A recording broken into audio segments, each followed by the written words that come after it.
8:12 de la mañana, estamos de vuelta. Esto es Buenos Días por BPI TV.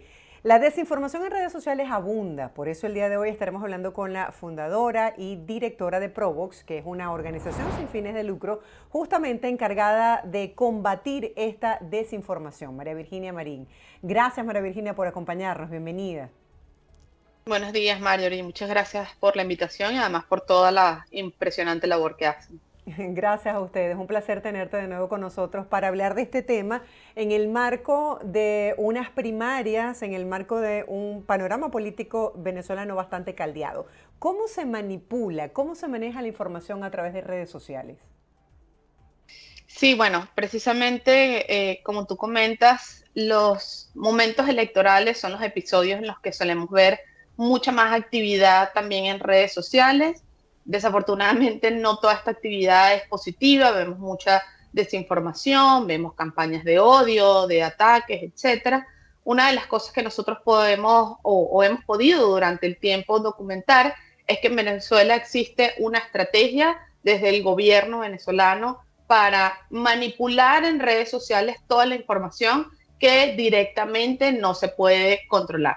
¿Y cómo se manipula? Bueno, muy fácilmente a través de cuentas que están siendo financiadas por el Estado, cuentas que son de personas reales, pero que se les paga básicamente un, entre comillas, trabajo por hacer esto, que son los tuiteros de la patria, y estas personas se encargan diariamente de posicionar y de amplificar etiquetas, por un lado, del Ministerio de Comunicación e Información, que presentan una realidad completamente distinta a la que denuncian los ciudadanos, medios independientes, periodistas, activistas, etcétera.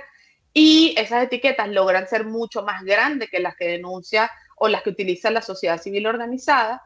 Pero además de esto, existen otros grupos vinculados al oficialismo que se utilizan al oficialismo radical, por ejemplo, para difamar y atacar activistas. Nosotros pudimos documentar unas etiquetas y una campaña de odio y de difamación en contra, por ejemplo, de Javier Tarazona, que es el director de Fundaredes, que tiene ya más de un año detenido de forma ilegítima por básicamente hacer su labor. Y lamentablemente también, mientras vemos una constante de que crece toda la propaganda y todo este contenido manipulado del oficialismo, hemos visto un decrecimiento en la actividad, digamos, en la actividad de las tendencias, en la actividad de la comunicación y de la conversación sociopolítica de Twitter por parte de la oposición. Es decir, mientras el oficialismo crece más y genera más actividad en esa información y esa conversación,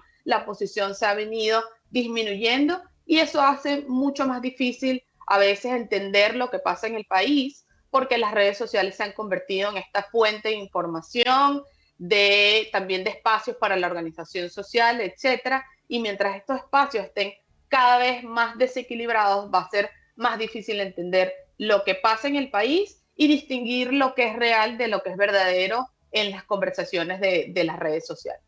Mari, ¿piensas que con el pasar de los años los venezolanos están cada vez más despiertos a estas campañas de descrédito o realmente tiene un efecto importante para generar matriz de opinión a favor o en contra de diferentes personalidades? Creo que es un problema, digamos que funciona en dos sentidos. Por un lado está la falta de alfabetización mediática, que es como se le llama como a esta educación en términos de derechos digitales, etcétera.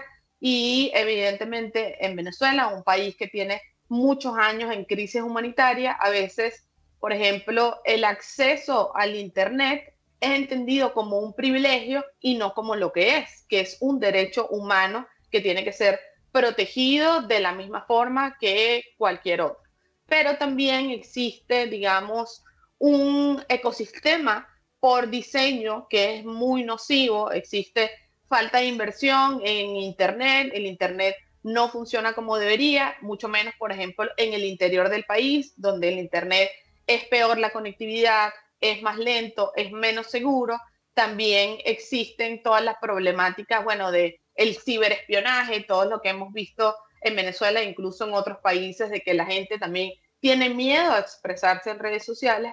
Y está un componente importantísimo en Venezuela, que es la creación de, entre comillas, marcos legales para regular también la actividad de redes sociales. Entonces, mientras la gente quizás está más ávida a interactuar en estos espacios, a usarlos para denunciar su realidad, etcétera, también tienen miedo porque hemos visto consecuencias para personas que emiten información a través de estas redes, muchos de denuncia, etcétera, pero también ha habido consecuencias para personas que incluso lo que hacen es contenido de humor, contenido que no debía ser penado y que básicamente lo que se busca es generar este miedo en las personas para que cada vez dejen de interactuar más con estos espacios y sea más difícil precisamente entender qué es lo que está pasando con la conversación digital en Venezuela y cuánto de la información es real o cuánto puede estar siendo manipulada.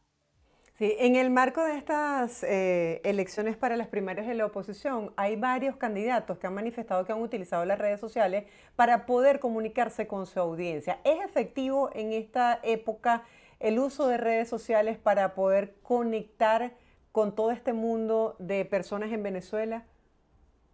Sin duda, indudablemente, yo creo que hoy las redes sociales nos dan una herramienta para llegar a distintos tipos de audiencia, con distintos tipos de mensajes controlados, etcétera, y nos permite, yo creo que una de las cosas también más importantes en este momento en Venezuela es que las redes sociales te permiten transmitir, e incluso el Internet en general, lo que ustedes hacen, que es un medio que se transformó y que ahora funciona a través del Internet, pues el Internet nos permite algunas, digamos, transmitir mensajes e información que a través de los medios tradicionales en Venezuela no es posible. No es posible por la censura, por la autocensura, quizás llega a otro tipo de audiencias, pero tienes que entender que el mensaje va a estar controlado y no vas a poder decir quizás toda la información que quisieras.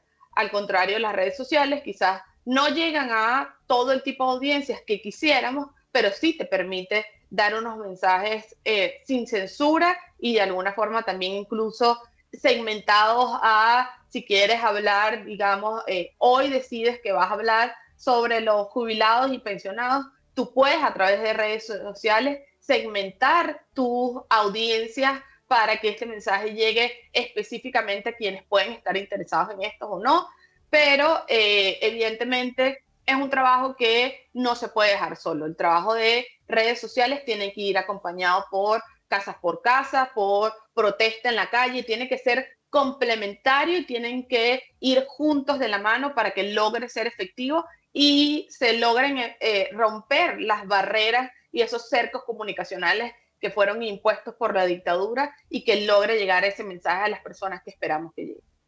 Ahora háblame un poco de cómo afecta en este proceso de estar todos conectados los paquetes en Venezuela. Muchas veces la gente no tiene la capacidad económica para manejar tanta información porque en Venezuela no hay datos ilimitados. Sí, definitivamente esto es parte de los dilemas también a los que hoy el ciudadano tiene que tiene que definir en qué usa sus datos. Si lo utilizas para conectarte, para inscribirte en las primarias de oposición, o si lo utilizas para ver si va a llegar hoy el gas a tu comunidad, etcétera. Definitivamente es también parte del diseño institucional que el Internet no funcione como debe, que no sea libre y que no sea de calidad, que tengas que definir que sea también tan costoso, que no sea gratuito, etcétera, es parte del diseño institucional para mantenernos de alguna forma desconectados, desconectados en nuestras necesidades, desconectados también con las discusiones que está dando el resto del mundo, pero allí es donde también nosotros tenemos que organizarnos. Quizás yo no tengo acceso a datos ilimitados, pero conozco a alguien en mi comunidad que los tiene. Sí. Esa persona puede ser líder o lideresa de su comunidad y ayudarnos a transmitir esa información, pero creo que toca también de parte de los y las candidatas ofrecerle algún tipo de soluciones a las personas de cómo pueden informarse, cuál es la mejor manera, qué vamos a hacer con los bloqueos del acceso a la información que tenemos. Hay muchos activistas y organizaciones como nosotros, como Provox, que hacen esta labor. ¿Por qué no conectarse precisamente con este trabajo que ya ha venido haciendo la sociedad civil? El debate que ustedes están planteando a mí me parece fenomenal que existan este tipo de iniciativas donde precisamente eso es lo que se busca, que la gente esté informada y que cada quien tome decisiones en función de lo que decida, pero que tenga las herramientas a su disposición y no que simplemente las tome con los pocos recursos que tienen disponibles o básicamente que tome decisión en función al descarte y no por tener la información disponible para elegir de una mejor forma. Áreas que estamos en esta cuenta regresiva, ¿han hecho ustedes algún estudio, alguna encuesta para determinar cuál es el posicionamiento de los candidatos? Nosotros recientemente publicamos más bien nuestro informe anual de la conversación sociopolítica en Venezuela y pudimos determinar cómo el oficialismo genera una cantidad de etiquetas y tweets que son abrumadoras. Es una pelea casi de David contra Goliat, lo que significan las redes sociales, pero aunque recientemente no hemos documentado, por ejemplo, etiquetas o tendencias que sean sobre algún candidato o candidata, sí hemos podido ver de parte de la sociedad civil actividad. Por ejemplo, de parte de los docentes, la protesta ha estado muy activa y han acompañado sus protestas de calle con actividad en redes sociales. Nosotros lo que les recomendamos quizás a los candidatos y las candidatas es que se conecten con esas iniciativas, porque al final las iniciativas como la de los docentes están muy conectados con el sentir de la sociedad venezolana hoy y qué mejor manera que potenciar este tipo de denuncias también para conectar la necesidad o digamos los requerimientos políticos con las necesidades de las personas y que puedan potenciarse también ese tipo de cosas que desde el poder muchas veces se intentan ocultar. Los recientes cambios que ha impulsado Elon Musk con Twitter, ¿ha tenido algún efecto en los reportes? Y coméntame, explíqueme un poco qué significa eso de las etiquetas, qué efecto tiene en la gente. Bueno, voy a ir primero con la parte de Elon Musk, que definitivamente ha generado cambios y no positivos en el ecosistema de Twitter, específicamente en el venezolano. Hemos visto que se han reactivado cuentas que anteriormente habían sido suspendidas por generar discursos de odio, como la cuenta de El Mazo Dando. También se ha cerrado el acceso para investigadores tener información, tener básicamente el acceso a la biblioteca de tweets y de base de datos de Twitter que antes estaba disponible para investigadores, organizaciones, academia, universidades, periodistas, etcétera, para estudiar y para analizar, ya no está disponible. Ahora hay una versión paga que muchos de los representantes de la sociedad civil no tienen los recursos para pagar este acceso a la biblioteca de Twitter y eso hace mucho más difícil entonces poder analizar el contenido de odio, manipulado, difamatorio, etcétera, y eso va a desequilibrar, ya está desequilibrando y va a desequilibrar mucho más la batalla comunicacional, por así llamarla, pero yo creo que también más recientemente lo que hemos visto es este crecimiento de la gente en intentar entender cómo funcionan estas redes y este debate también por los magnates de las grandes plataformas, por tener esos espacios que hoy son tan competitivos.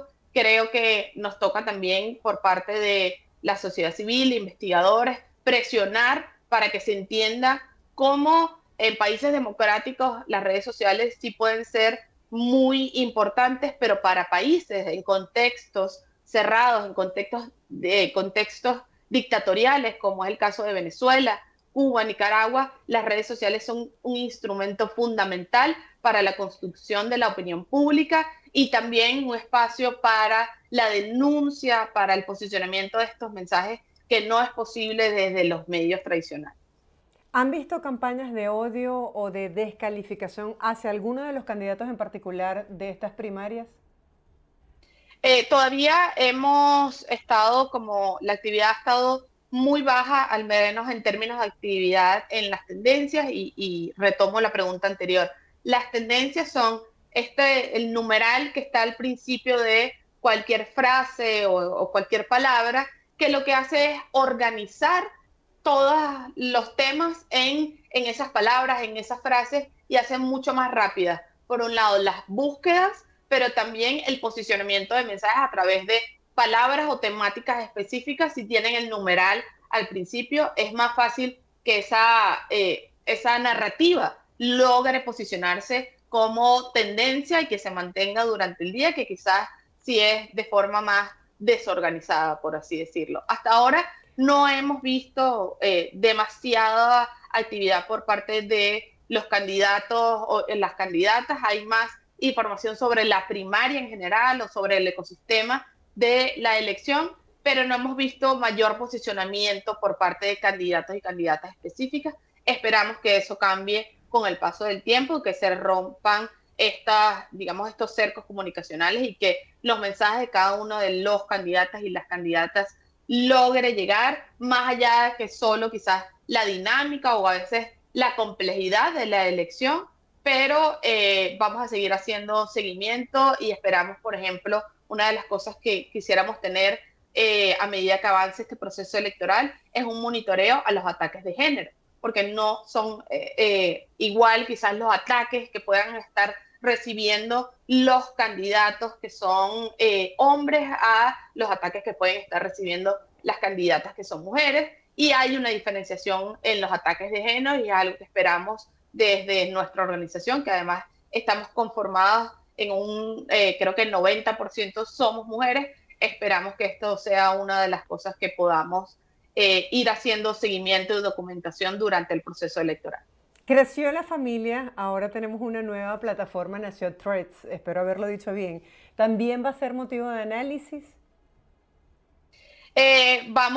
Nosotros vamos a estar ahorita ampliándonos, por ejemplo, a redes como TikTok, que todavía tiene un gran alcance Sí. en idioma en español, y hemos visto cómo muchas de las generaciones jóvenes están allí, se informan, crean contenido, pero hay muy poco estudio sobre cómo funciona la red, cómo funciona el algoritmo, que sigue siendo algo así como oscuro, una caja negra que no se entiende muy bien, pero también hemos visto mucho contenido nocivo en estas redes, y una de las cosas que queremos hacer también es lograr estudiarlo para denunciar este tipo de contenido falso, manipulado o incluso contenido también de odio que evidentemente puede generar consecuencias. Unos tips rapidito, algunas recomendaciones para los usuarios, cómo diferenciar la información que es real de lo que es falso.